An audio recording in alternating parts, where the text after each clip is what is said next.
Hello, it's Connie from Faff Designs. Welcome to my YouTube channel. It's the summer holidays, so I've got a little helper here. Don't worry, she will be quiet. This piece behind didn't sell first time round. So this was originally painted with kind of like a black wash finish.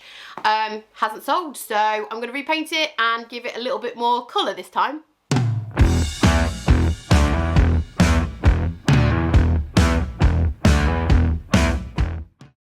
Okay, so buckle up, because this piece did not turn out how I anticipated it, not in a bad way. It just kind of kept evolving into something that I didn't anticipate.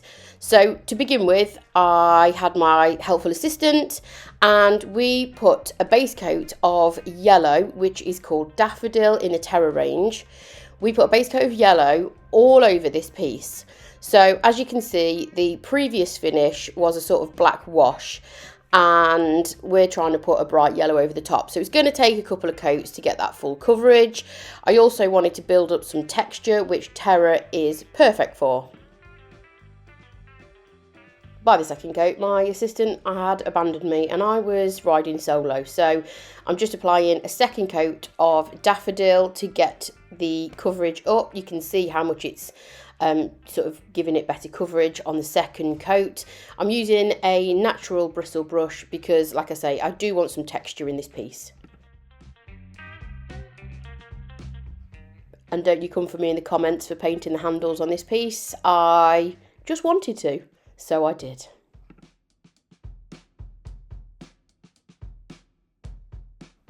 Okay, so what I'm doing now is I'm applying a sealant, a clear coat, over the dried daffodil.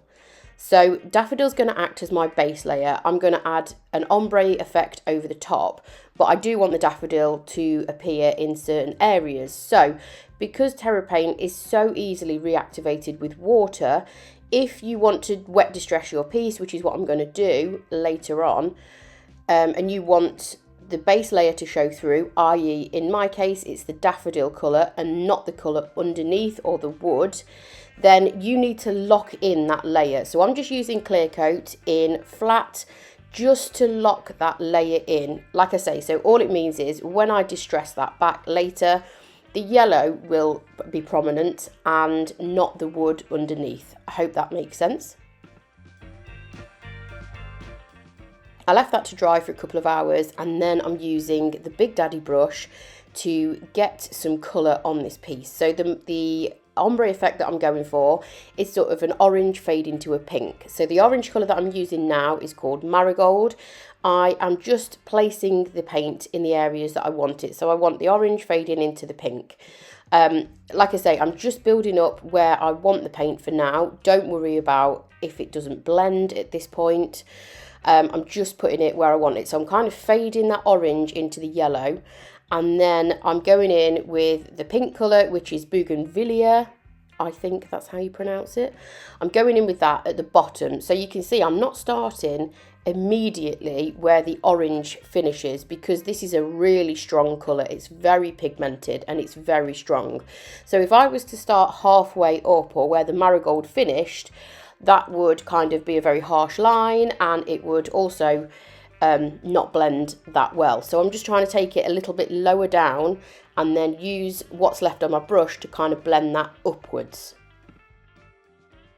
So you can see here what I mean. I'm starting sort of 2/3 of the way down with the majority of the product on my brush, and then I'm just using what's left on my brush without adding any more product to kind of blend that up. I'm also using my mister bottle to add a little bit of water just to get those colours to kind of melt together. So time for the second coat. I'm just building the coverage up of each colour. And the great thing about Terra Clay Paint is that you can leave this to dry. You can come back to it, spray it with water, and it will totally reactivate the paint. Now, obviously it's not going to reactivate the yellow base colour. That's my intention. I want to lock that layer in, but it will reactivate the colours that aren't sealed yet, so the pink and the orange. So if you aren't great at blending, if you have issues with blending paint, this paint might be the one for you, because you can reactivate it so easily with a little spritz of water. So all I'm doing now is getting the two colours, sort of, I'm building the coverage up, and I'm also just getting them to kind of melt together in the middle. I am wanting this to kind of be a drippy looking piece as well, so I'm using quite a lot of water to encourage the paint to kind of drip down.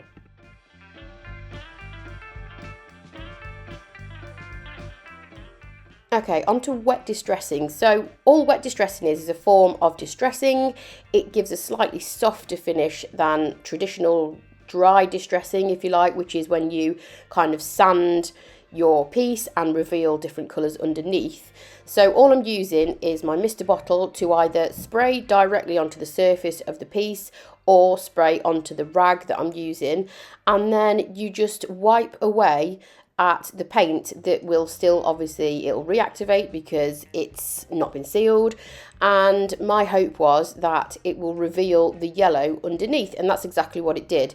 If you don't seal your base colour, which in my case is the yellow, what you will do is probably distress right back to the wood underneath, which is absolutely fine if you want that look, but for this particular piece I wanted to lock my base layer in and use that to kind of pull everything together, if you like. So there were still little bits of yellow visible throughout the piece, so that it kind of ties it all together. So at this stage, really, I was just faffing around, pun absolutely intended there. I'm just making sure the coverage is built up on the two colours, and I'm also making sure that they are merging in the middle how I want them. Meanwhile, kind of just maintaining that little pop of yellow through the piece as well. It's a good idea to just kind of step back every now and again and just make sure the piece looks okay from further back, because sometimes you can get carried away when you're right up close to a piece. Step back and just make sure that, you know, it's how you want it to look. This is kind of just, it was kind of like a work in progress to me, and at the moment the current thing that I'm doing is just kind of titivating the paint and making sure, I've always wanted to use that word in a video, so I feel like that's an achievement in itself. So just titivating the paint and making sure that it's basically going how I wanted it to go. Here's me just checking the cameras on, hello. And all I'm doing now is giving you a close-up of the wet distressing on the top. So you can see here that I am spraying the corners of the top and using my shop cloth, or you can use a rag, and just rubbing away at that paint, which is going to give it an aged look, it's going to give it a little bit of depth, and it's just going to reveal that yellow underneath. And then I'm just using the same technique on the front, because I've got that kind of to the sort of position where, you know, I was happy with the front, and I'm just using exactly the same technique, wet distressing around sort of, I'm doing it around door edges, corners, sort of that recessed area that you can see there, and all it does is just brings that yellow through, and it helps define certain areas of your piece. So if you've got intricate carving details, or like I've got, the drawers are kind of got a recessed area around them, it really helps kind of define those areas. If this is a technique that you obviously do want to do, distressing is very much a personal preference, but it's something that I do like to do, and it's also really cool if you can do it with, you know, some unusual colours like these ones. I'm just rubbing away at the handles as well to kind of get those looking a little bit distressed. And I also, when I do distress furniture, I take the drawers out and just do around where the drawers fit into the piece, because it just, again, defines the drawers and just makes it look really consistent.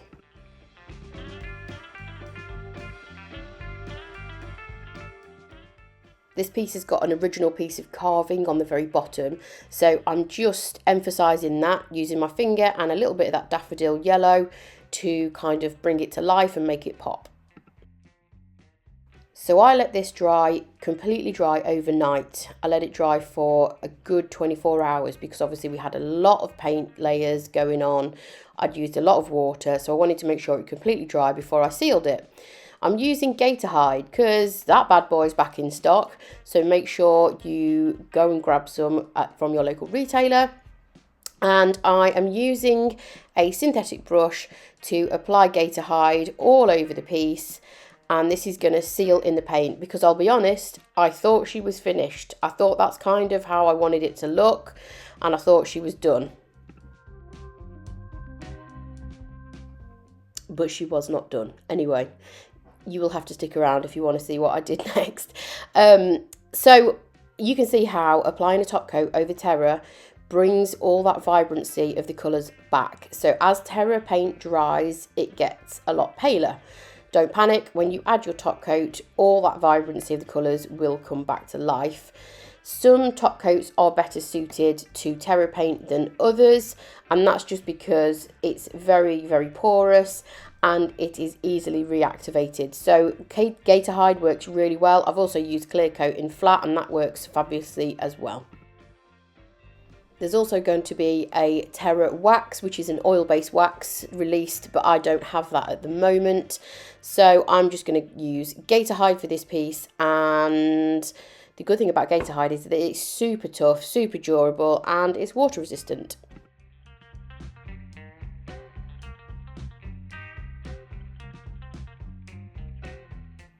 Okay, I told you there was more to come. So I'm going to glaze this piece. I decided to add a glaze to it. I'm using Van Dyke Brown from Dixie Belle Paint. I'm lightly spritzing the area first. This is just going to help it kind of move over the surface. And because I've already sealed this piece, the glaze isn't going to sink into my paintwork. So I'm just painting it all over. I'm working in small areas so that it doesn't dry, and then I'm going to wipe off the excess and leave that glaze in the areas that I kind of want to sort of make a little bit aged and just give that kind of a little bit more of a muted effect to the paint.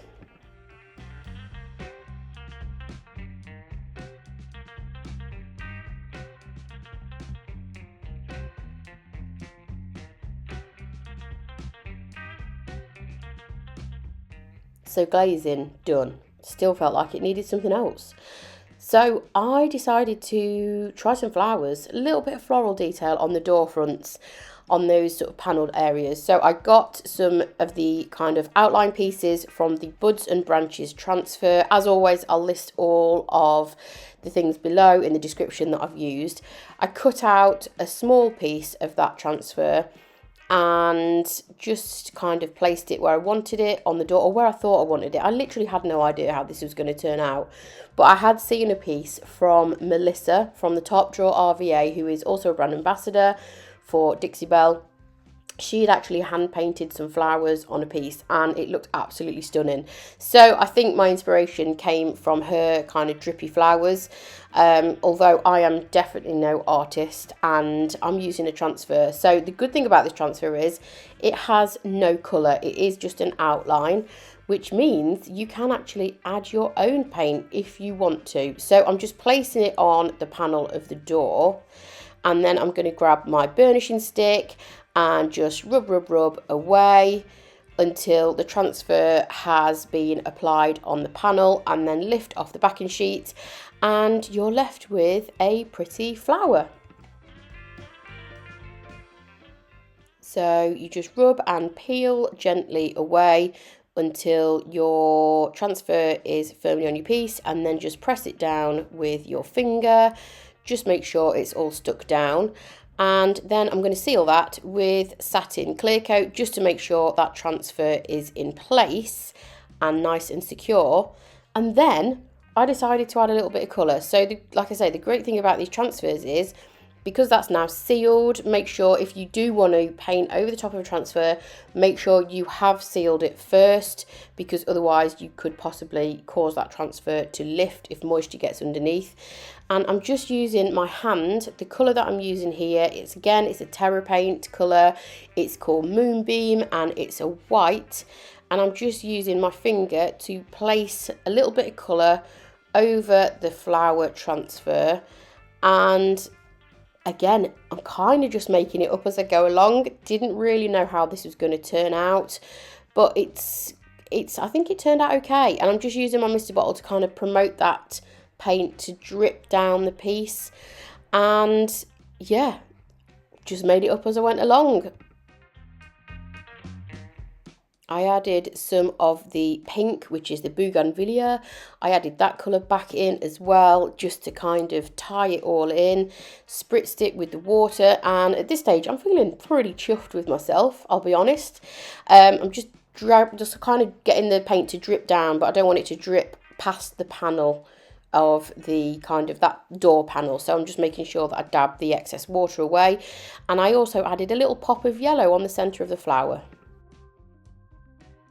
So I feel like it's kind of there, and I was pretty pleased with myself about those flowers, so I just left it alone. I didn't want to go too far, and because obviously I'd used Terra Clay Paint and I'd also used a glaze in the previous step, I just put another coat of clear coat all over the piece just to make sure that everything was locked in place. And I used clear coat satin for this with a synthetic brush.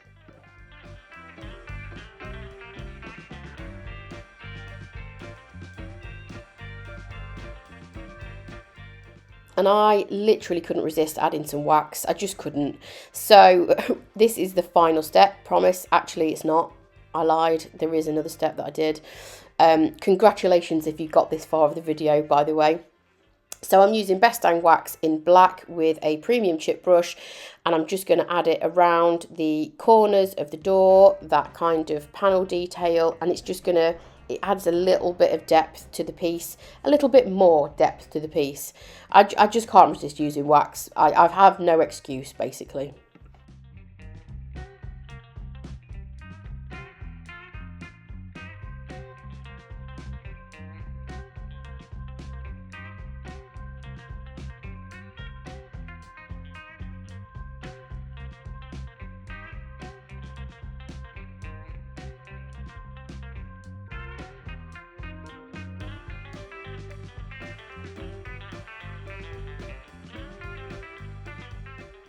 Okay, I promise this is the last step. So I'm using gold, no I'm not, I'm using bronze gilding wax on the handles. I felt gold might be a little bit kind of clashy with the orange, so I use bronze, and all that's going to do is just kind of give a little bit of a sheen and a little bit of definition to the handles. And there you have it, she is done. So there's a close-up of the flowers on the door panels, a little cheeky shot of the ombre from pink to orange or orange to pink, and the final shot is just really simple with some flowers out of the garden.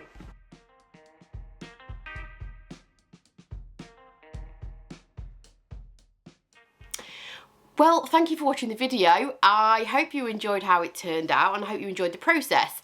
I did. I definitely didn't anticipate it was going to turn out this way.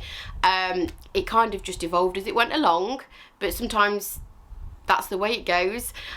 So it was nice to do something out of my comfort zone. The colour palette is something that I'd not ordinarily be drawn to. The flowers, inspired from the Melissa from the Top Drawer RVA, who is a fellow brand ambassador. Go and check her channel out. Her work is absolutely phenomenal. So again, thanks for watching, and make sure you subscribe to the channel and ring the notification bell.